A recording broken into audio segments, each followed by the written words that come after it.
Advanced courses తో పాటు first year నుండే campus recruitment training leading companies లో 13,000 plus placements with 13.5 lakhs highest package.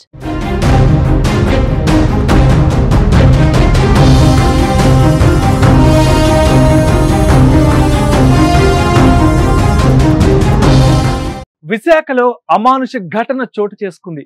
రేపో మాపో పండంటి బిడ్డకు జన్మనివ్వాల్సిన భార్య ప్రాణం తీశాడు ఓ భర్త. పుట్టబోయే బిడ్డ కోసం ఎంతో ఆశగా ప్రేమగా ఎదురు చూడాల్సిన ఆ భర్త కాలయముడుగా మారి గొంతు నులిమి చంపేశాడు. మధురవాడలోని ఆర్టీసీ కాలనీలో జరిగిన ఘటన గుండెను తరుక్కుపోయేలా చేస్తోంది.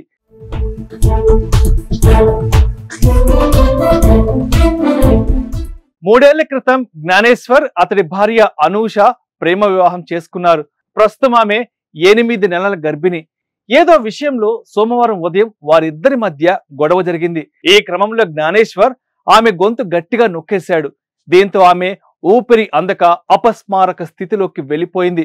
బంధువులకు స్నేహితులకు ఉన్నట్టుండి అపస్మారక స్థితిలోకి వెళ్ళిపోయిందని చెప్పాడు. వెంటనే స్థానికుల సాయంతో ముందుగా ప్రైవేట్ ఆసుపత్రికి, అక్కడి నుంచి KGH కు అతడే తీసుకెళ్లాడు. కానీ అప్పటికే ఆమె మృతి చెందింది. గర్భిణీగా ఉన్న భార్యను ఎంతో జాగ్రత్తగా చూసుకోవాల్సిన భర్త తన చేతిలోనే ప్రాణం తీయడం ఆమె కుటుంబ సభ్యుల్నే కాదు, ప్రతి ఒక్కరిని కన్నీరు పెట్టిస్తోంది. అనూషతో పాటు లోపల బిడ్డను తలచుకొని బోరున రోధిస్తున్నారు. నిందితుడిని కఠినంగా శిక్షించాలని డిమాండ్ చేస్తున్నారు.